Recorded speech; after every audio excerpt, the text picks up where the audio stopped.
Well, good morning, everybody.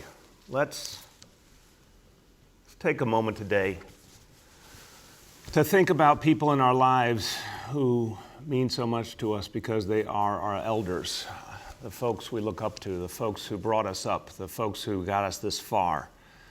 Let's take a moment to think about the senior citizens in our lives, our moms and dads, our grandparents, our aunts and uncles, the people who have done so much for us, and to think about what they mean to us. And I had an experience this week. I have an aunt, my Aunt Jean. She lives up in Maine. She's 93 years old. And she reached out to me because she saw one of these morning press conferences. And she was very taken with the use of the word boomerang to describe the fact that we have to fight this disease and make sure it doesn't have a resurgence. So she reached out to me to tell me she thought that I was saying something important. She liked the way I said it, and we went back and forth about what was going on here, what was going on up there.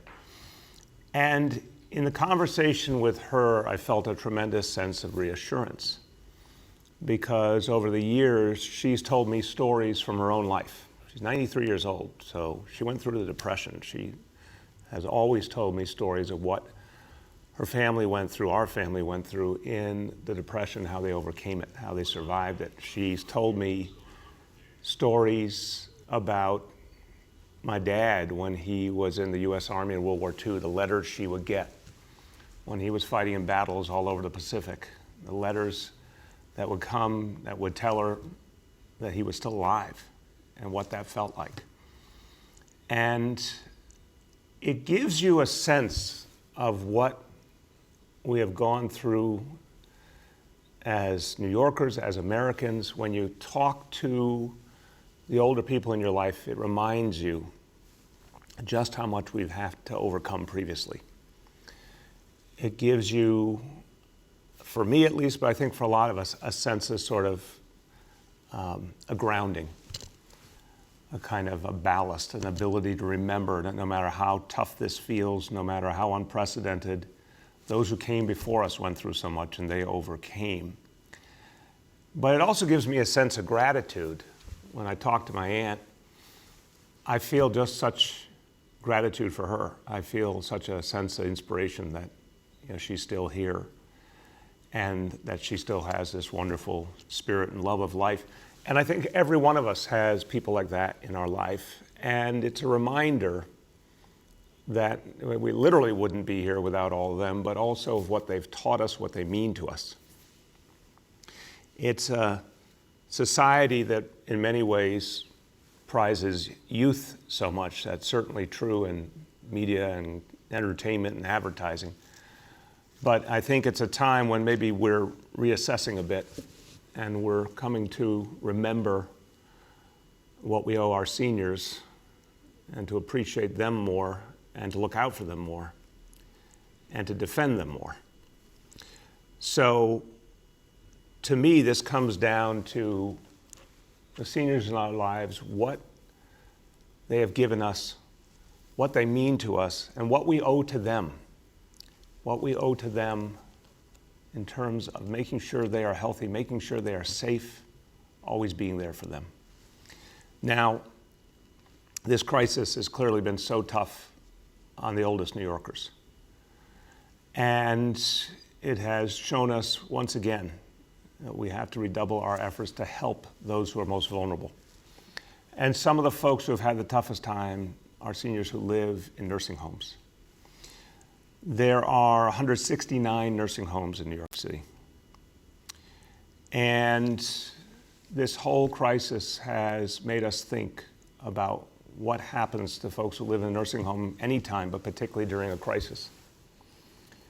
And it's making us think about just the way nursing homes are organized in our society. They're largely for-profit enterprises.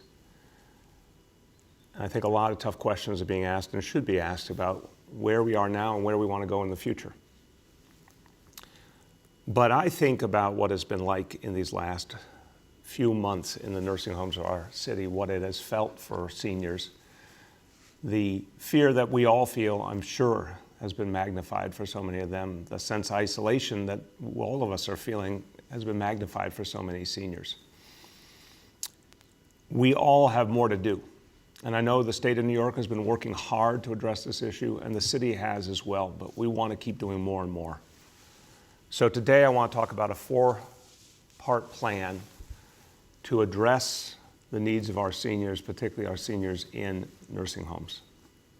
First, if you had to guess right now, what I would tell you is the most important thing in terms of fighting the coronavirus, in this case in nursing homes, I imagine if I gave you one guess, you would say testing. Once again, all roads lead to testing. We, in the first weeks of this crisis, there was no testing to be had, basically, and what we had to go to save lives in hospitals, had to go to protect the healthcare workers and first responders, who are the people saving our lives. We're now spreading out testing throughout communities, thank God. We're getting more and more of it, finally. No thanks to the federal government. I wish they were doing more. They still need to do more. But we are making real progress in the amount of testing. So starting next week, we will offer PCR tests, the diagnostic tests, to every nursing home in New York City. This will be for on-site testing in the nursing homes. As many test kits as the nursing home needs, we will provide. We're working with a lab to do the processing, so this will be a dedicated effort focused on the nursing homes, all 169 of them. And whatever amount of tests they need, whatever amount of lab capacity they need, we will find it for them. If every nursing home does this consistently, we believe it will take us up to a need of about 3,000 tests a day. And we want them. We want all the nursing homes. Again, we don't control them. There's a few that are in the domain of our public health system, but the vast majority are private, nonprofit that we don't control, we don't regulate. But we're offering this to all for free. And the test deliveries begin next week. We'll ramp it up immediately and then continue as long as it takes. If this needs to go on for months and months, we will continue for months and months. Whatever it takes, as long as we're fighting this crisis, we will make sure that all nursing homes have the testing capacity they need in New York City. Second part, we're going to provide more staff. So here's what happens. When you start doing more and more testing, you will find more people who test positive. It's understandable. And that will include some of the good people, the valiant people who work in our nursing homes. And let me take a moment to thank all of them. Again, there's so many unsung heroes in this fight. People who work in nursing homes do incredibly important work under often really tough circumstances. They do it because they love our seniors. They do it because they want to help. And for a lot of them, this has been a very, very tough time, you can imagine. So again, I always say, I want to offer my thanks, but please, if you know anyone who works with our seniors, if you know anyone who works in a nursing home, thank them, because they deserve that support and encouragement. Well, when the testing grows and grows, of course you'll find some of those good people will test positive, because more and more people around New York City will be identified as positive, including people who didn't even know they had the disease. Anyone who tests positive, works in a nursing home, has to stay away for 14 days. You're going to have staffing shortages. We are committed, the city of New York is committed to filling those gaps, to making sure there's enough personnel for every nursing home. So we've been sending additional personnel already to nursing homes. We asked the nursing homes of the city to tell us what they needed. We put in place almost 250 additional staff in nursing homes citywide, nurses, nurses' aides, other staff. We will continue to fulfill the requests from every nursing home. By the end of next week, every outstanding staffing request from every nursing home in New York City will be fulfilled by the city of New York. Part 3, outbreak response teams. So the goal here, of course, is to keep containing the coronavirus, keep pushing it back. But wherever we see an outbreak, even if it's as localized as happening in a single nursing home, we want to go right at it. We want to act immediately. So we have 10 outbreak response teams ready. Teams of minimum 3 people led by our health department. Each team has an epidemiologist as the lead individual in the team, but they'll bring in additional experts in infection control, mental health, whatever it takes to assist that nursing home to address what they're facing and fix it and move forward. By the way, this is for nursing homes, and it's also for other congregate settings that serve our seniors, like assisted living facilities. So the second there's any sign of a problem, this team can go in, can oversee the response, can help control infections, make sure the PPEs are where they need to be and the supply is right and people are using them the right way, make sure that retesting is done in the facility, that everything is handled so that the outbreak is contained and people can move forward safely. And then part four is looking ahead to the future. Look, the future might look very different, and I think we need to start thinking about a different future. I think we need to think about a time where more and more of the care given our seniors is given to them at home. I know from the seniors in my life, I mentioned my Aunt Jean, who is living still at home in her home in Maine, and I know this was true of my mom and my aunts, her sisters. Everyone had the same wish. They wanted to stay home no matter what. We got to make that the norm more and more. Now, we got to think about why it even got the way it got, that so many people ended up in a nursing home, including a lot of seniors who didn't want to be there. There are a lot of reasons for that.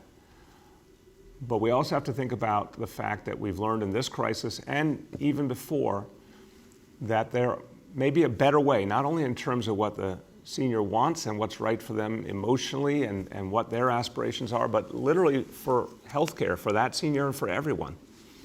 Having folks at home is in many ways not only a better quality of life, but it's a better place to care for someone done right. It's a better place to make sure that people have the support they need. And by the way, if people are living at home, there's much less chance of being in a situation where they're exposed to a disease that's spreading. There's a lot to think about in terms of how to build a really comprehensive plan to maximize home care, because that's what it would take to reprogram our city towards much more focus on helping our seniors to stay home and have all the supports they need. That's a big effort. It's not something I can tell you we can do today, but it will be part of our recovery planning. We have said we're not just going to bring the city back, we're going to bring it back stronger, better, and fairer. We're going to address a lot of things that didn't go addressed before. This is one of them. So as part of our recovery process, we're going to look at how to maximize home-based care rather than nursing home care so we can support our seniors better. Okay. Now, I've talked about protecting our seniors. Let's talk about something that's been a crucial mission from day one. Protecting our healthcare heroes, protecting our first responders. I want to emphasize, from the beginning of this process, we said we had to protect the people who are protecting us. The first responders across all agencies, the healthcare workers across all of the different types of hospitals, everyone who was at the front line needed protection. That meant the personal protective equipment, the PPEs. And we know it was a fight from day one. And again, when we look back on the history of this, the scarcity that attended to this crisis from the first minute that we're still fighting against now was shocking in this land of plenty. But I want to thank all the people in all of the agencies, in the hospitals, all the great people at emergency management, everyone who bonded together to create a system to get the PPEs we needed. And I got to tell you, I was deeply, deeply involved in that process. And it was not only a matter of life and death, and people knew it, it was a constant race against time because everything we thought we could depend on wasn't there. The federal government system wasn't working anywhere near the level we needed. The international market collapsed.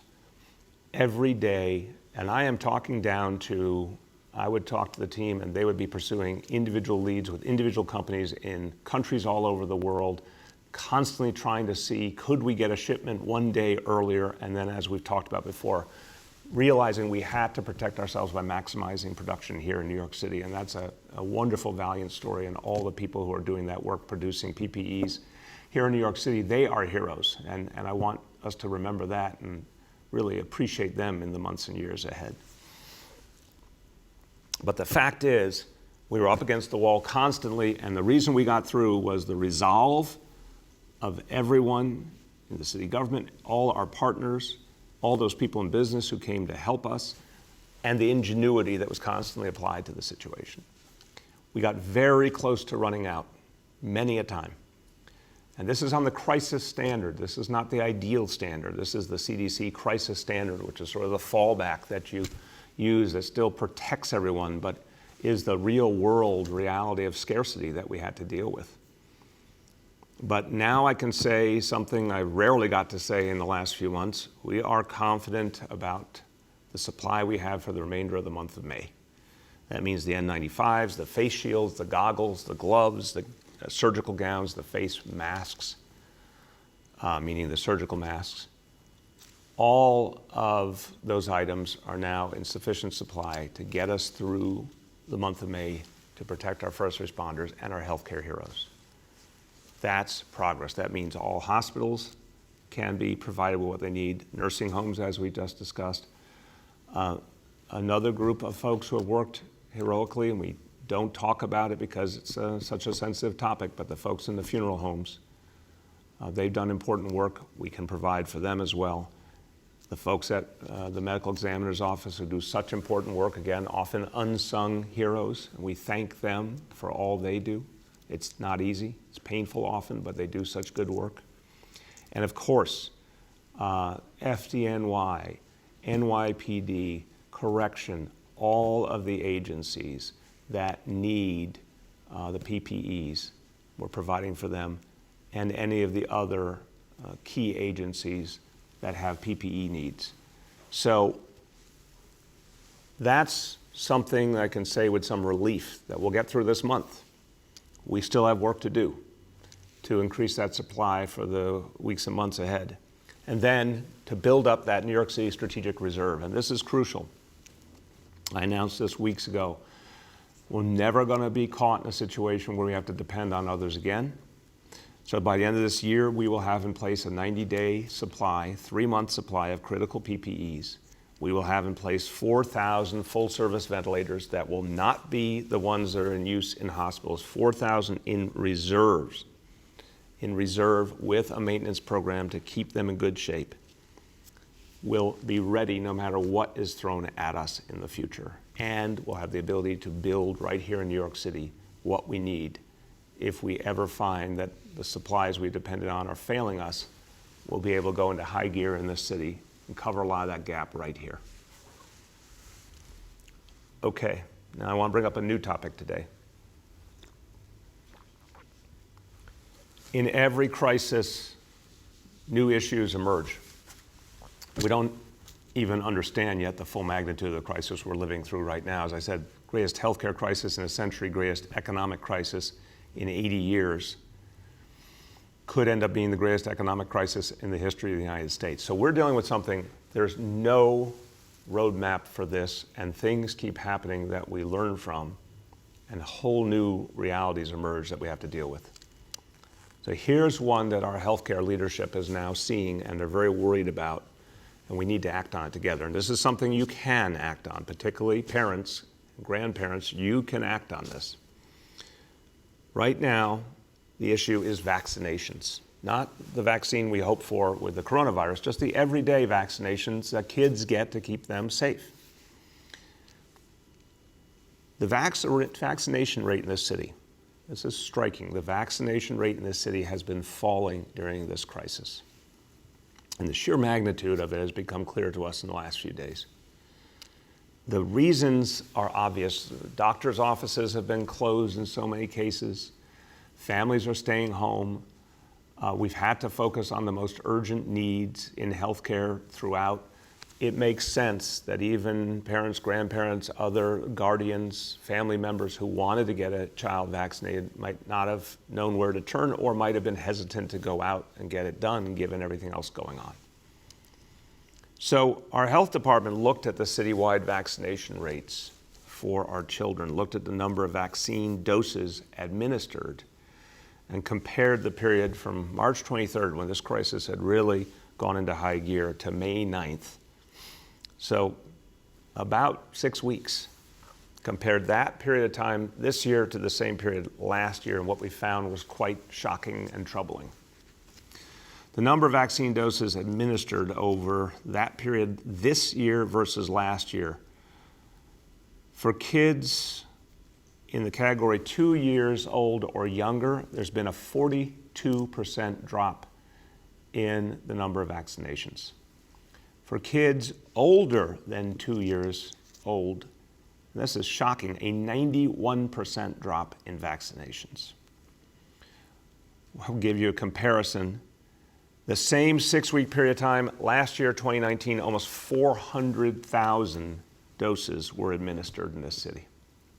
In the 6-week period this year, fewer than 150,000. So something has to be done immediately to address this, and we intend to work with parents and families to do that right now. And let me explain why. The vaccines that, for example, prevent respiratory illnesses in our kids, prevent a disease like pneumonia, that is important anytime. We never want to see any one of our children in danger. We never want to see a child threatened by respiratory disease any year. We never want to see a child get pneumonia any year. But if that were to happen this year, it comes with greater dangers. A child who gets one of these diseases is likely to need to be hospitalized, and they're likely to be more susceptible to contracting COVID. We know that anybody with a pre-existing condition can be more vulnerable to COVID. So having pneumonia or respiratory disease makes that child both more susceptible to contracting COVID and more vulnerable to the effect of COVID. And we're all watching this very troubling new syndrome, MIS-C. We don't want to see any child contract COVID. So the pieces, unfortunately, start to fit together in a way that should cause parents real concern. An unvaccinated child at greater threat of contracting a disease that could then put them at greater threat of contracting COVID. On top of that, that combination is dangerous in and of itself. Also brings up the link between COVID and MIS-C. We don't want to see any of that happen to any child. So the bottom line to all parents, all family members out there, get your child vaccinated. We're in a much better situation than we were. Go back to when we started looking at this data, the slice of data we took goes back to March 23rd. The reality, March 23rd versus today, thank God, night and day in terms of what's going on with our healthcare system and our city. So now is the time to get your child vaccinated. This is essential work. Getting your child vaccinated is essential work. Getting your child vaccinated is a reason to leave your home. And whatever it takes to get your child to that vaccination, it's worth it. So we also have to remember this is for your child and it's for everyone, because once one child gets sick, it can spread to the next child. So we have to make sure we get ahead of this. You do not need to go to a hospital facility to get a vaccination for your child. So for anyone who's worried about going to that kind of setting, there's other alternatives for sure. Free vaccinations are available at over 1,000 New York City facilities in the Vaccines for Children program. Health and Hospitals is offering vaccinations at all of its clinics, 70 clinics around the city. So to make an appointment, you go to 844-NYC-4NYC. So that's the number 4NYC. Again, 844-NYC-4NYC. Call, make an appointment right away. If you have your own doctor that you can get it done with, that's great too. But let's protect our kids and protect each other by making sure all our children are vaccinated. Okay. Now, I want to bring up a topic that isn't about the coronavirus crisis per se. It didn't come from the coronavirus crisis, but it's being deeply affected by the coronavirus crisis, and it will have a lot to say about our future. We haven't talked about this in a while. I think it's time to check in on it, the census. So we're right now fighting a fight in Washington to make sure that the needs in New York City are seen and heard and felt by those who represent us in Washington. Our own delegation's been amazing. Our senators, our Congress members have fought for us, but we want all the members of the House and Senate to pay attention to the nation's largest city, the epicenter of the crisis, and help us with the stimulus that'll put us back on our feet. Part of why our voices are heard is the representation we send to Congress. That's based on the census. The census says how many members of Congress you get. The census says how much federal funding you get. The census, if it's truly accurate, will give you the level of funding and representation you deserve. If it's not accurate, you literally can lose a member of the Congress. You can lose billions, many billions of dollars. So the 2020 census will have so much to say about the future of the city, and it's being attempted against the backdrop of the biggest crisis we've dealt with in generations, and we're the epicenter. So we're really up against the wall here yet again, and we've got to find a way forward, and quickly. What does this money go for? So the pool of money that is affected by the census, one estimate puts it at about $650 billion. That's the pool that we want our fair share of, and that means funding for hospitals. That means money for food assistance. We all are talking about food lately. That money is federal money in so many cases, food stamps and SNAP benefits. Money that goes to infrastructure, to schools, to transportation, mass transit. So many things revolve around that federal funding that we depend on in this city. So let's talk about where we stand on the census right now. Today in New York City, 49% of New York City households have submitted their census response, and we thank them for that.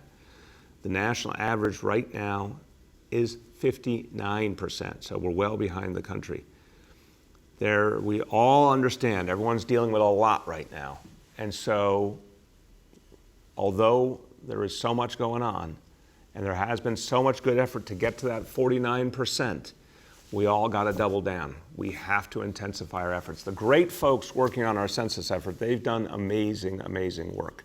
And we have so many wonderful community partners, elected officials, so many people have weighed in and become a part of this effort. But we all have to do a lot more, and time's a wasting. So, if you want to make sure that we recover from this crisis and we are well represented in Washington and we have the resources we need, not just this year or next year, but for the whole decade ahead, let's make sure you fill out the census. It takes only a few minutes. There are no questions about immigration and citizenship. This is really important because that was a big controversy earlier on. No, court struck that down. No citizenship question, no question about immigration status.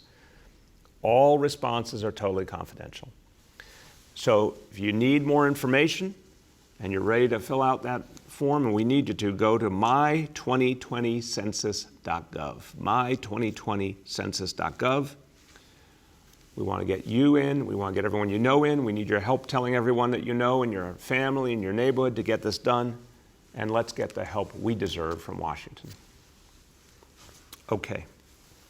Now we're going to do our daily indicators. So, day that's not perfect, but is a good day. 2 out of 3 moving in the right direction, and the one that has gone in the wrong direction is just by a little. So it's a good day. We want to have great days, though.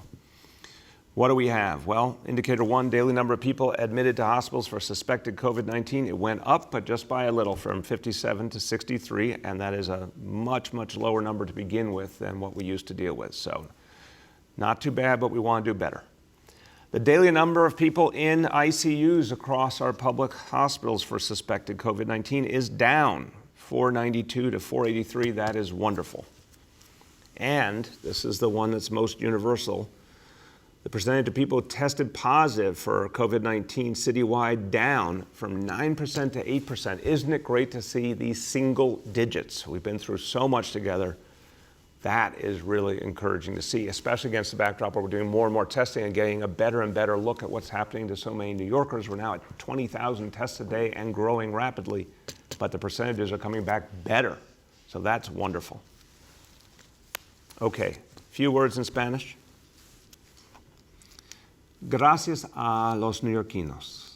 Vamos a tomar la ofensiva en esta batalla y apoyar a nuestros más vulnerables de nuevas maneras. Vamos a ayudar a cada hogar de ancianos a obtener a los exámenes de coronavirus que necesitan para proteger a sus residentes y trabajadores. Vamos a proteger a los más afectados por este virus y vamos a tomar todos los pasos necesarios para seguir salvando vidas. With that, we turn to our colleagues in the media. Please let me know the name and outlet of each journalist. Hi all, just a reminder that we have Health Commissioner Dr. Barbeau, President and CEO of Health and Hospitals Dr. Katz, Senior Advisor Dr. Varma, and NYC 2020 Census Field Director Daniel on the phone. With that, I will start with Mark Morales from CNN. Hey everybody, how you doing today? Good, Mark. How you doing? Doing okay. I had a couple of questions I wanted to ask. First was, I know you mentioned a few weeks back about a 4th of July and any kind of, I forget how you characterize it, but I don't think any of the details were solidified. Do you have any of those details yet? And have you considered anything about the New York City Marathon? What was the last part, Mark? Oh, about the New York City Marathon? Have you thought about it? Have there been discussions about it? Anything like that? Yes, so, okay, let me do the marathon and I'll go back to 4th of July. On the marathon, we work very closely with the Roadrunners Club.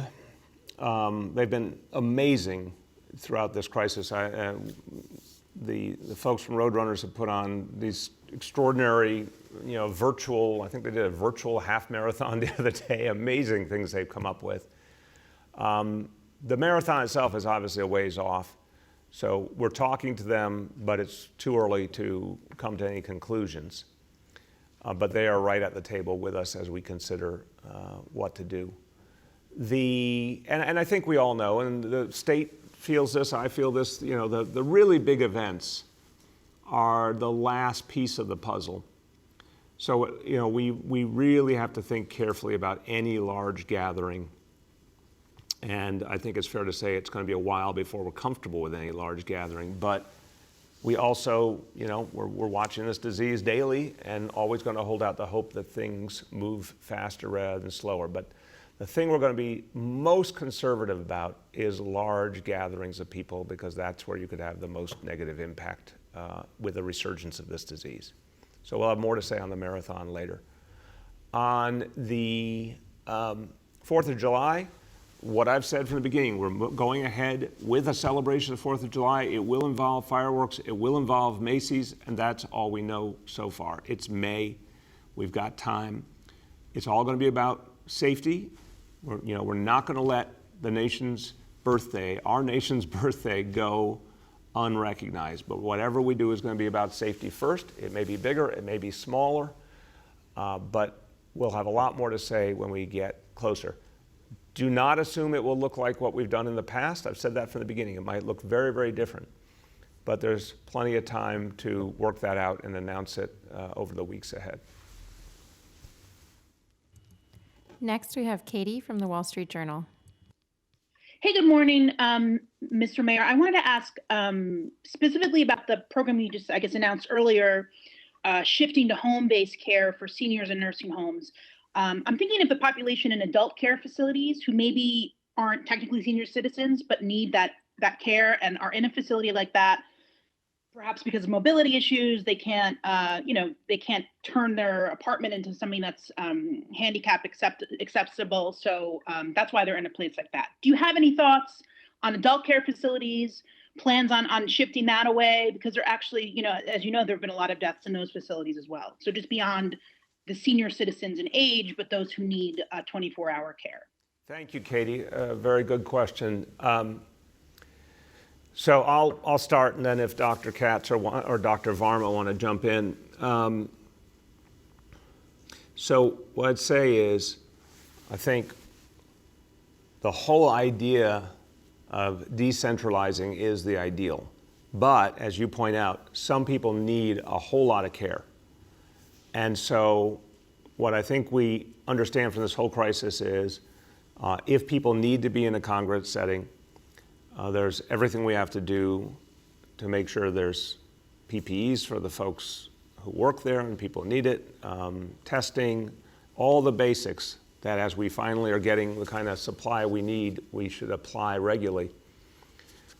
But I think the question in every individual case is, can someone live independently? Is there a kind of support we can put in place that would make that work?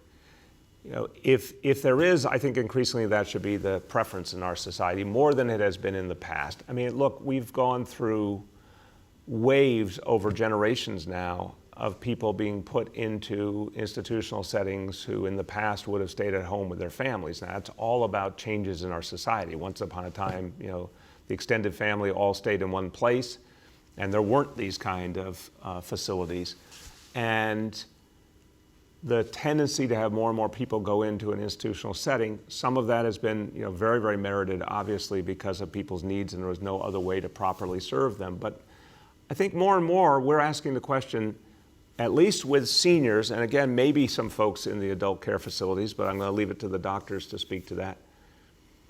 You know, at least with many seniors, staying at home with proper home care could be a much better alternative. Not for everyone, because some just need the support and couldn't, you know, make it work and couldn't be healthy without a lot more staffing around them, a lot more support around them. But I think it's time to re-examine the entire reality and see what it would be like to do a more home-based model with a lot of seniors. And we should ask the question about whether that's true for some people in adult care or whether it's a different reality. Dr. Katz or Dr. Varma, you want to add? Mr. Mayor, I think you've done a great job explaining the issues. And as you know, I live in the same apartment building as my 97-year-old father and my 92-year-old mother, and feel very strongly that we should always look for ways to enable both elderly people and younger disabled people to live independently. I've seen too often as a physician in the hospital or in the clinic where people are sent to skilled nursing facilities or adult care facilities because no one puts in the time and the creativity. It is hard, as you say, it's not easy. And as Katie is alluding to, sometimes it requires modification of the home, sometimes it requires equipment, sometimes it requires some creative staffing. But I think the way you've set it out is that it should be our goal to enable everybody who can live at home to do so. There will always be people whose needs are so complicated, who need so much equipment, where the circumstances are such where we want to take care of them in a nursing home. And thank God then that we have those nursing homes. But I think for everybody else, we should be looking for home care options. Thank you very much, Mitch. I want to say about Mitch, and this is something I really honor, that he mentioned living in the same home as his parents who are in their 90s. That's not by accident. He chose to make sure that and Mitch, forgive me for taking this point and adding to it a little bit, but I honor it and you so much. He chose to set it up so that his parents could live in the same building he lives in. And most nights goes out of his way to make sure that he has dinner with his parents. And I think that's a very beautiful thing. And a guy who's got so many other things that he has to balance, but always takes time for the people who brought him here. So I think that's indicative what I feel about my aunt, who's the last member of her generation in my family still alive, and what Mitch feels about his parents. You know, I hope we can do that more and more for our seniors, all of us. And some can and some can't. There's real reasons why some people, they'd love to, but they just can't do it.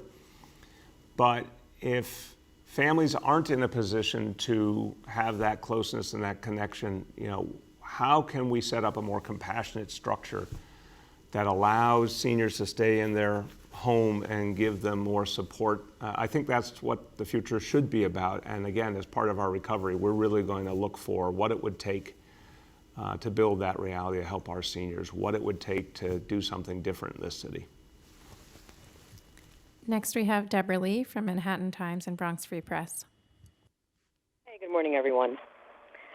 I wanted to follow up specifically on the issue of testing, and given the fact that it's become so much more widespread, emerging concerns indicate that not as many people as you might imagine are taking up the opportunities to be tested diagnostically or serologically. And I wondered if Dr. Barbeau specifically could speak to what the current guidance on testing is. Should everyone, including those who might be asymptomatic, be seeking tests? For example, the governor over the weekend made a public show of his own tests. Are the administration officials on this panel, are you seeking to be tested so as to be able to show the data that you'd say the city and state and the national agencies need as well? So what's the guidance there, particularly for those who are asymptomatic?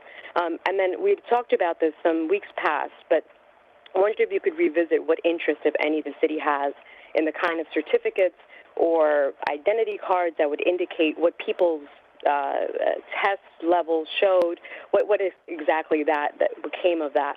And then finally, when we talk about easing into the summer and these lessening of restrictions. Deborah Lee, gonna have to bring out the yellow card there. That is 2, so we're gonna do those 2. On the first question, the point, I think it's a very fair question, is the goal at this level of testing at 20,000 a day to have everybody show up, or is there still some prioritization? Very fair question, but I think the fact is there's obviously still prioritization in terms of the communities that have been hit hardest, which is where we've concentrated the vast majority of our community-based testing, and what we've said about folks who are most vulnerable, or folks who have been exposed to the disease, or folks who are symptomatic. So there's still a priority structure in place. Let me turn first to Dr. Barbeau on the question of just clarifying that guidance, and I'm going to offer my editorial comment, and Dr. Barbeau can speak to it as well, and then I'll come back to the certificate issue. But my editorial comment is, I don't feel, and I'll use my own example, I'm not symptomatic, I'm not in one of the vulnerable categories, I'm not living in one of the communities hardest hit. I don't feel a need to get tested now when there's still a limited supply of testing. If we get to the point where we're really, really abundant, that's a different discussion. But I think we still have a sense of prioritization that matters here. Dr. Barbeau, please jump in. Thank you, Mr. Mayor. The prioritization schema that we have for testing includes prioritizing, obviously, those that are symptomatic, prioritizing those that have chronic underlying illnesses. We've also added prioritizing healthcare workers, first responders. And so what we currently have is a process in place where we're expanding based on what the testing capacity is. The other thing I will add is that beyond those groups that I've just outlined, now we're also including children who may have been presenting with mild symptoms of COVID as a way to ensure that we don't miss any children who may potentially be at risk for developing MIS-C. And so as the capacity grows, we will certainly be testing more people. And certainly as we get heavily into the testing and tracing, there will be an opportunity and an indication for testing people that may not necessarily be overtly symptomatic.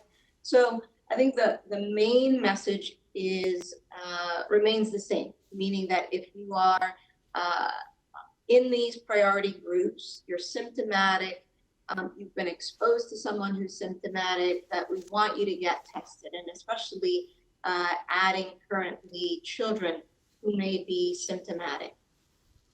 Thank you. And on the second question, which I think is an important one, and I'll start by saying on the question of a certificate, an identity card, is something to clarify your status.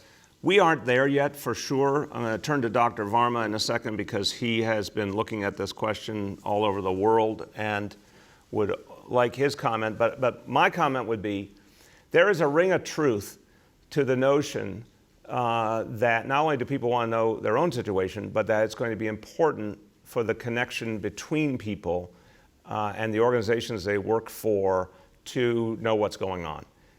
Certainly, as we talk to folks in the private sector, they are interested in setting up an appropriate structure for knowing what's going on with each of their employees. There are privacy concerns, there are individual rights concerns, there's a lot we got to balance in this.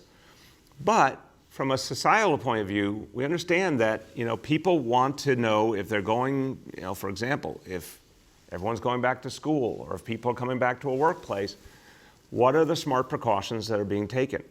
And it's, of course, the social distancing and good hygiene and face coverings, but it's also things like temperature checks.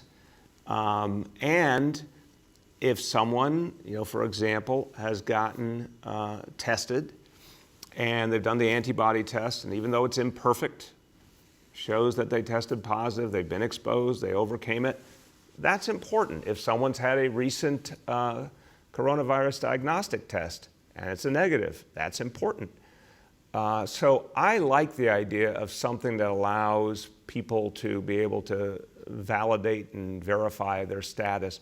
But we've got real issues that we got to work through before we get to that. And that's something, it's a very important decision we have to come to, and we're going to obviously work with the state on it as well to strike that balance. Dr. Varma, you want to add?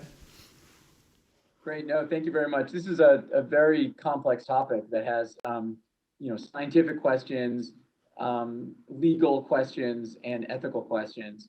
I would just separate it into two main areas. One is the concept of an immunity passport, that because you were infected at one point in the past and you now have a demonstrated presence of antibodies, that you would somehow be more eligible for certain activities than somebody else. We have real challenges right now. One, sort of scientifically making that conclusion, although it's likely that at some point, in the very near future, we'll be able to get the science behind it. But then we have the legal challenge. You would essentially be telling people who have normal immune systems but simply haven't been infected that they're ineligible to work. And I think there are some major questions in the United States regarding disability protections and other employer protections about whether that is legal. And then, of course, there's the ethics of it, which is that, again, are we incentivizing people to get infected in some way to develop immunity? So that's the question of an immunity. Does prior infection make you or more eligible for certain activities? The other area, which, as the mayor just described, is entirely ethical and appropriate and practical, is how do you screen for people to make sure that they are not actively infectious to others? Some of that comes through symptom screening or temperature monitoring or other methods. But it may include, once testing capacity becomes better, frequent testing of people who are asymptomatic. In an ideal world where we had an abundance of testing, that would be the strategy we would be using. And large workplaces could use some equivalent of like a boarding pass or like a security check to allow that. But we're not really there yet, unfortunately, technology-wise. So we would really need to depend on proxy measures like symptom screening and temperature checks. Thank you, Doctor. Okay. Next, we have Julia from the Post. Hey, good morning, Mr. Mayor. Two questions, maybe for you and or the doctors. First, is there any indication that kids with multi-system inflammatory syndrome, I forget exactly what we're calling it these days, that they had not been vaccinated, and that might be one of the reasons why they got this disease? And then secondly, I hope you got a chance to look at our cover, because there's a great image of you wearing a vintage one-piece bathing suit. And I was looking for your reaction to Long Beach and Nassau County making their beaches residents only. Julia, I regret to tell you I have not looked at the cover, but now I must say I have to, and I'll give you art criticism on it. But look, on the question of the beaches, every place has to figure out what's right for themselves. And the fact is that's what the state determined, that it was a local decision based on local conditions. And we are unlike any place else. Let me just start with us. We're the epicenter of this crisis nationally. We're the most populous city in the United States of America, one of the most densely populated places in the country. To get to our beaches, a vast majority of people are going to take subways and buses. That creates crowding there and then crowding on the beaches. There's such an obvious set of reasons why we couldn't open our beaches. But if you're in surrounding counties where people are mainly going by car, where beaches don't get crowded the way ours do, if that's what works for them, I respect that. Everyone has to make their own choice, and everyone has to set their own ground rules. So, to me, I think this is more straightforward. I don't see anything but sort of the obvious reality. And I had a couple of good conversations with the Nassau County Executive, Laura Curran, who I think very highly of and very respected colleague. And, we just talk as two public servants talking about the needs of our different places. And it's about safety first, and we only will do what is safe for our people. In New York City, it's not safe to open our beaches yet. I hope to later in the season, but not now. In other places, they're in a better situation. That's great. On the question of the vaccination, very good question. I appreciate it. How do these pieces interplay? The vaccinations and the obvious lack of vaccinations we've seen, and then this development of MIS-C. So let me start with Dr. Barbeau, and then if Dr. Varma or Dr. Katz want to jump in, please do. Thank you, Mr. Mayor. Let me start off by saying that, as we have said before, we're learning more and more about how COVID-19 manifests in children. That being said, there is no indication that there is any correlation with vaccinations status for children. And I want to just emphasize that vaccines are the most safe and effective way of preventing illnesses that have been demonstrated to cause significant illness in our children. And we want to strongly encourage parents to have their children vaccinated. And so I think that's really the most important message here. Yeah, Dr. Barbeau, I'm going to just add to the question because I don't want to speak for Julia, but I think the inference of the question was the other way, that is the absence of vaccination, is the fact that so many kids are not vaccinated who would have been otherwise, is that potentially contributing to the emergence of MIS-C? So I'll go back to you and then again welcome in Dr. Varma or Dr. Katz if they want to add.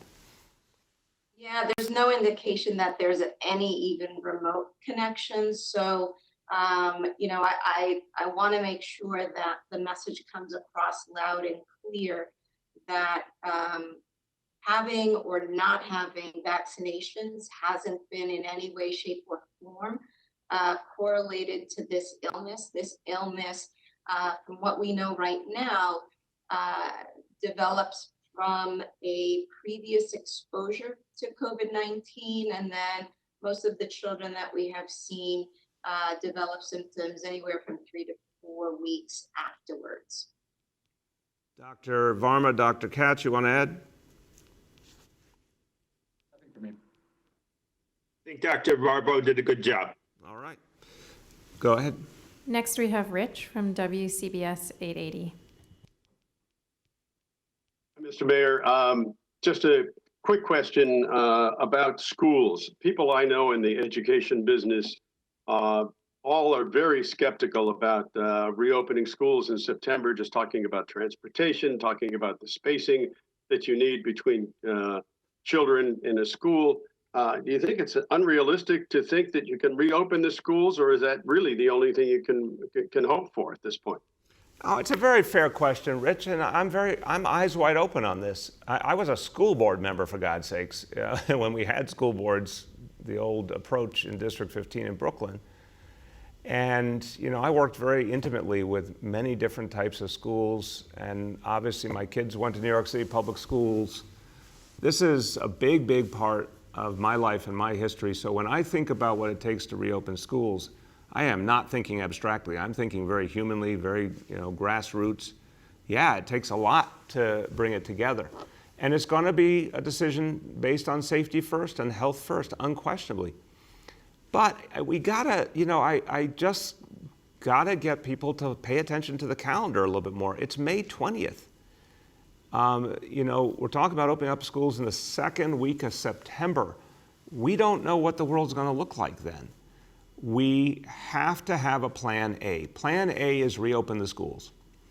We've obviously been honest. I've been honest. The chancellor's been honest that our kids have not gotten the kind of education we would like them to because remote learning is not as good as in-person learning. I mean, ask any educator. But we're going to do the best we can under remote learning, and we're going to use the summer to fullest advantage. But to educate our kids, the best thing to do is bring them back. But if it's not safe, we're not going to do it. So, and that's about the safety of our kids, our parents, our educators, our school staff, everyone.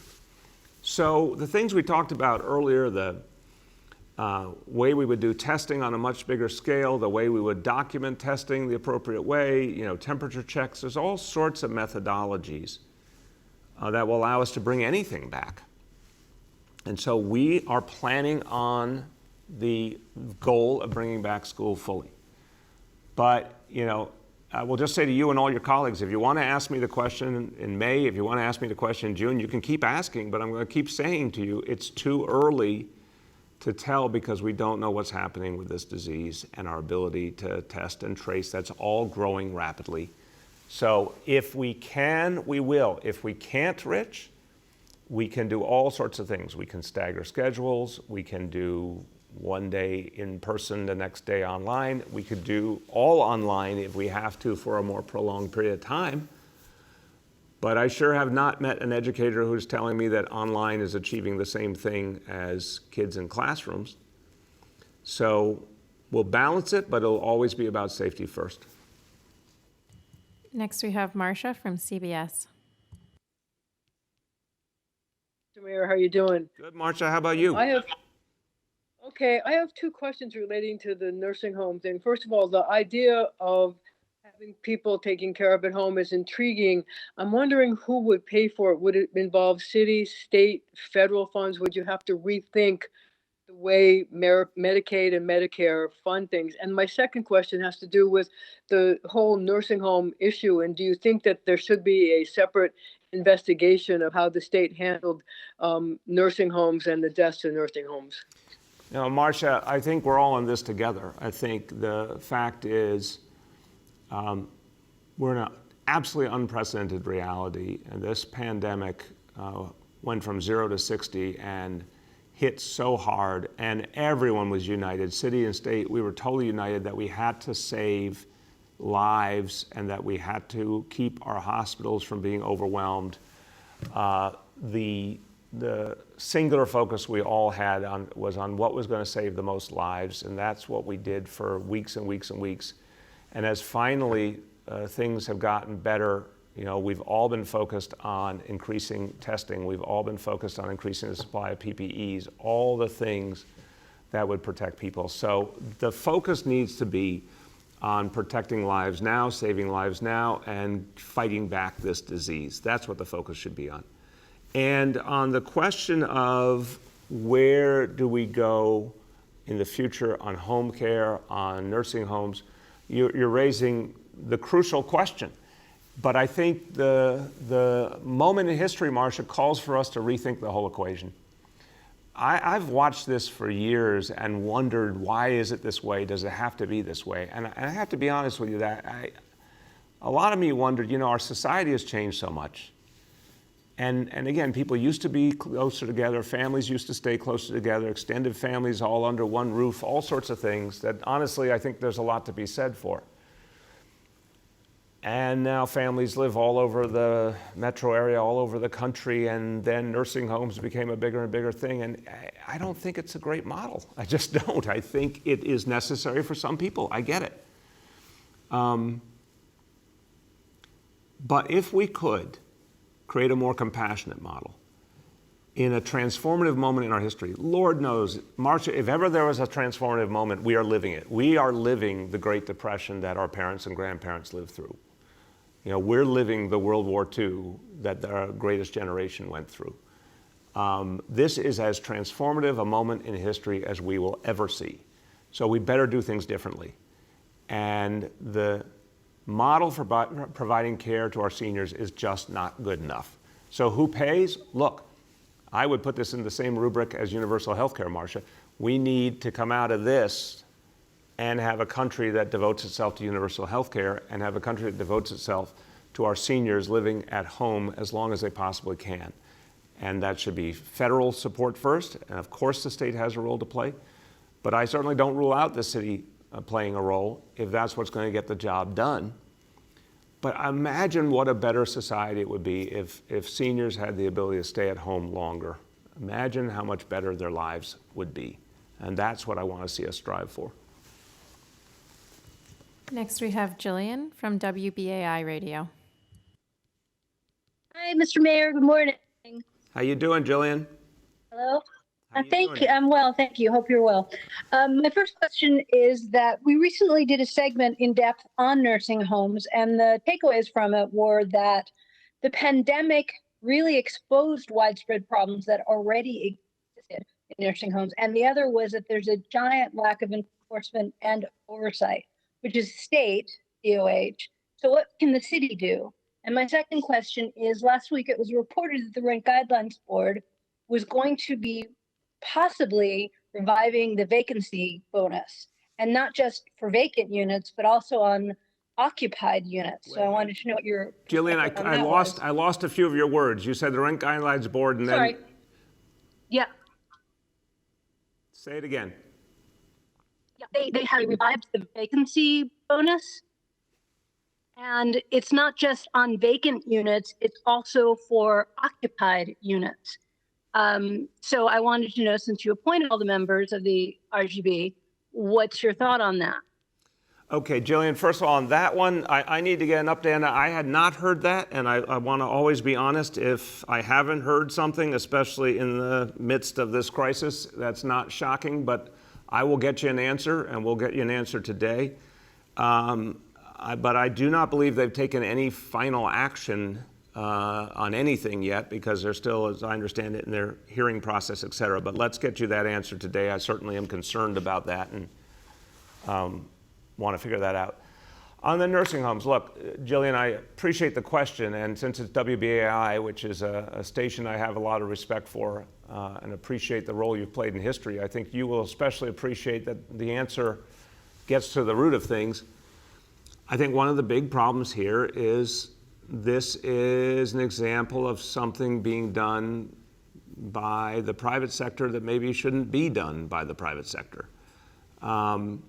I'm not saying there aren't good nursing homes, but I am saying we've seen really uneven realities in this industry, and the economics are really tough. And if the economics are so tough, then people in the private sector, I understand, they're built on a system to make a profit, but when it comes to taking care of people who are so precious to us and are so vulnerable, is that something that's realistically going to work in a for-profit setting? Again, sometimes yes, but clearly sometimes no. So I am much more interested in a home-based system. I think it's much more humane. I think it's much more considerate of what most seniors want, maybe not all. And I know, home care workers, many of whom I've gotten to know because they're represented by Local 1199 SEIU, a union I've worked very, very closely with. These home care workers do amazing work, and there are people who care deeply about the people they serve, and it's much more personal, and it's built around humanity, not around profit. So I like the notion of saying, let's see how far we can go maximizing a home-based model. And then let's ask the bigger question about whether the private sector belongs in the nursing home business. And if it does, with what kind of additional regulation and restrictions, given everything we've learned here. Next, we have Gersh from Streets Blog.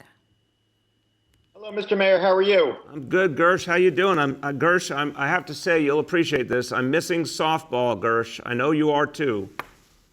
Oh, with the Prospect Park, those Saturday mornings are part of my memory. I miss you. I miss you in that respect as well, Mr. Mayor. Thank you for mentioning it.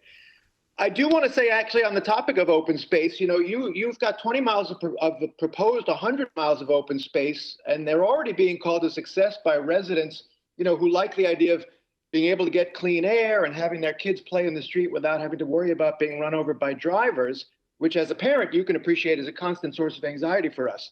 So right now, will you commit to making those 100 miles of open streets permanently off limits to cars when this is over? And if not, have you been in touch with your friend and Paris counterpart, Anne Hidalgo, who recently said, it is out of the question that we will allow ourselves to be invaded by cars because pollution and coronavirus is a dangerous cocktail? That's a wonderful quote. So first of all, you have done your research accurately. I think the world of Anne Hidalgo. I think she's a fantastic leader. Of all the mayors in the world, she's one of the ones I admire the most, and I've spent a lot of time with her over the years. So I will certainly, I don't know what she has implemented in Paris, but I will look at it for sure, and I'll talk to her about it. Now, Gersh, you remember your history here as well. I'm the person who got cars out of Prospect Park and Central Park, so I am very sympathetic to the idea that I don't want parents and families looking over their shoulder, as you said, and feeling nervous and anxious about the danger of vehicles. And what we're doing now, it is working now for a crisis situation, and we will keep expanding during this crisis. I'm not ready, of course, I think you know the answer in advance. I'm not ready to make a commitment about the future, but I want to see what we learn here for sure. I want to see what Paris is doing. You raised a great question, others did as well, about what this recovery needs to look like. And even though you and I joust sometimes, we have very strong common ground on a central issue. I want the recovery to involve people using their cars less in New York City. I'd like to see less car ownership in New York City. I'd like to see a lot more use of mass transit. And I think we have to do bold things to get there. That's different from what we're going to deal with, you know, in the next year or two, where I think we're going to be in flux for obvious reasons coming out of a pandemic. And I'm going to really be lovingly rigorous with you when you ask questions that I think miss the fact that we're dealing with exigent circumstances that are different from where we're going to go in the future. I'll draw that line. But your question gets to the bigger future, the post-pandemic future. And I don't have any final conclusions, but I sure know directionally I want to see a lot fewer cars in New York City. I want to see, you know, more and more reasons for people to not own a car in New York City. So we will look at any and all good models here and everywhere else as part of that planning. I want to see a fair recovery. And a fair recovery to me means more and more mass transit, fewer and fewer cars. Last two for today. Next, we have Juliet from 1010 Wins. Oh, hi. Good morning, Mr. Mayor. How are you today? I'm doing well, Juliet. Are you about to uncover another thing that we have to go correct? Maybe I do. So let me pose my questions to you. I've been told of another yeshiva operating in Brooklyn, this one in Crown Heights. So I'm wondering, how do you get the message across to members of that community to stop the behavior unless there is effective enforcement or consequences? And my second question is, I'm hearing from our listeners about food packages that are being sent out in the food program. A resident from Astoria tells me the kosher deliveries were fine at first. Now he's getting packages with potato chips, a hollow roll with peanut butter and chocolate chip cookies, and it's the same package over and over. And another resident from Manhattan who gets non-kosher meals received the same chicken meal in 9 packages, all in one delivery. So while they're very appreciative, they're wondering if there's any way to fix that. Yeah, no, there absolutely is. Juliet, again, I'm going to keep thanking you, and I'm going to keep thanking all of your colleagues who bring things forward that we need to know about, we need to fix. It's a big city, 8.6 million people, and being able to see all the time where the challenges and problems are, obviously, we can't do it alone. So when you help us to make things better, I'm always going to say thank you. On the food packages, the food program, the great success here has been, again, an example of going 0 to 60, putting something together that did not exist, finding thousands and thousands of our yellow cab drivers and green cab drivers and Uber drivers and everyone else who didn't have a lot of work, and they signed up to do food deliveries directly to the homes of vulnerable people. Millions upon millions of meals being provided direct to home or through the school sites, 500 school sites operating now, providing 3 meals a day to anybody, everybody who needs them. I mean, there's a lot of success here and a lot of good people who deserve our thanks who have put this together. But we still see problems. And I'll ask our food czar, Catherine Garcia, and her team to follow up immediately. No, of course, people should not be getting, food delivered for days and days ahead. There's a certain number of days ahead that is normal. They do that with Meals on Wheels, for example, but there's a limit to that, so we have to figure out that and correct that. Folks who need kosher meals, folks who need halal meals, we have to get that right every time, obviously. But this concern, which some of your colleagues raised recently, I'll talk to Commissioner Garcia about this. I don't know what's going on with the potato chips and the cookies and all that. I'm not saying that you shouldn't have some fun in life and some of that, but I'm hearing about too much of that. And so I want to make sure that our meals are nutritious and are balanced, and that people are getting quality food. So I will get you a further answer, but I'm glad you're raising it, and I'm glad everyone else did. That's certainly not the goal here, to give people food that's not going to make them healthy. And then on the yeshiva, so look, I think the community leaders have been outstanding in making clear that this is a pandemic and everyone has to act differently. And this is true in all faith communities. We've seen this amazing thing. Look, the faith leaders, I had a meeting with faith leaders a week or two ago, and they had to make the horrible decision to shut down services in their houses of worship. And they did, and that's the strongest signal you could possibly send to a community that things need to be handled differently. And it's been true of all the religious schools. They've shut down. So if a very, very few are doing something wrong, we'll go deal with them. If you have a name and a location, please give it to our team, Juliet, and we will deal with it right away. But from what I'm seeing, this is a rarity. But the best way for the very few who are not getting the message, despite the fact that all their community leaders have said it time and time again, the best way to solve the problem is to shut them down. And if we need to use summonses, we'll use summonses. If we need to do a cease and desist order from the Department of Health, we'll do that. If we need to close the building, we'll do that. Whatever the heck it takes, we will do it. Last question for today. We have Henry from Bloomberg. Hello, Mr. Mayor. How are you doing today? Good, Henry. How are you? I'm good. I wanted to ask you about the stubborn statistic on hospital admissions. Where are these cases coming from? Where the cases keep increasing day to day? I know they're lower than a month ago, but this is the second consecutive day that we've seen an increase in the number of COVID-related hospital admissions. And does this signify a hotspot in some area of the city? Is there a COVID Barry somewhere, or a COVID Billy somewhere who's spreading this disease? Why is there some increase over these past few days? Why has it been so stubborn?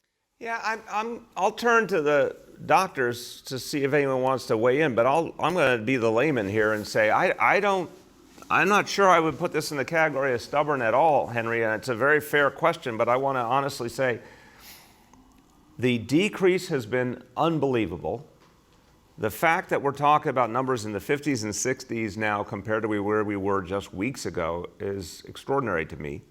The variations have been pretty minor. I mean, we're talking about this last data set, we're going up by 6 people. So I would not agree to the way you're thinking about it. I think you're right to say, one, do we see a problem or a concern? Do we see a trend? No, I think we see the overall trends moving consistently. When you look at state indicators and city indicators, clearly everything is lining up for being able to do something very different in June, and that's fantastic. But this one, I don't see that kind of number as indicating a bigger problem. If it sustained, I would definitely feel differently. But let's turn to all the doctors to see if anyone is seeing any particular problem causing this increase. Who wants to? This is Go ahead. Mitch. I'll start, Mr. Mayor, since the public hospitals are contributing to this particular measure. So this particular measure looks at influenza-like illnesses. And so there'll always be a baseline number of people who present to hospitals who have respiratory illnesses. Some of them will need to be admitted. Some of them may well be able to go home. As you've said so well, Mr. Mayor, the major gain was when this number dropped, and it dropped hugely so. And I think it's important that we keep watching it, but what we're watching is to make sure it doesn't go back up, that we don't have a large number of unexplained influenza-like illnesses. That would be very worrisome, and that would suggest that we were having another wave of COVID. But as long as it keeps bouncing around at this low level, this is what we would expect to see in any community. And there's even a possibility, as people feel more comfortable going to hospitals with minor illnesses, it could even bump up a little bit. But we're mostly watching it to make sure that we have no major increase, as we saw when the pandemic exploded in New York City. Excellent, thank you. Either other doctor want to jump in? Mr. Mayor, I'll just add that as part of our ongoing surveillance as to how the virus is continuing to be transmitted, I think we have to take these indicators as a constellation. And to the degree that we're still having people test positive for COVID-19, it's to be expected that we will have a certain number of people, mainly because of chronic underlying illnesses, who will require hospitalization. And so I think, as I've also said in the past, it's not uncommon for us to see a sawtooth pattern to these indicators, meaning that there will be natural fluctuations over time, but that the important thing is looking at overall trends. And certainly for the last several weeks, for the last couple of weeks, the trend has been very positive with regards to the decreasing number of individuals that have required hospitalization. Excellent, thank you. All right, everyone, as we conclude today, I want to take it back where I started and talk one more moment about our seniors. And this is the simplest message, which is remember the seniors in your life. Remember to connect with them. Remember to check in on them. Remember to ask them what help they need and do all you can for them. New Yorkers have done so much in this crisis, and so many of you, it's just who you are.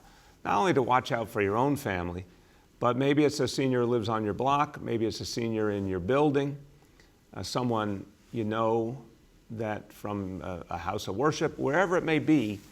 So many New Yorkers just make it their business to look out for each other and go shopping for a senior in their life or make sure they're okay. Just see how they're doing. I can't tell you how important that is. I can't state it enough. That is so good that people do that, but it's needed more than ever now because many seniors are feeling a lot of isolation right now, a lot of worry, and they need our help. The city's stepping up with things like the direct food delivery. Literally any senior who needs food delivered direct to their home, all they have to do is call 311 and they're going to get it for free. But I want that human touch too, where people remember, even just a quick phone call, even a wave on the street, even just asking someone if they need you to run an errand. It really goes a long way. So we're going to do the big things that we need to do to help our seniors, particularly our seniors in nursing homes.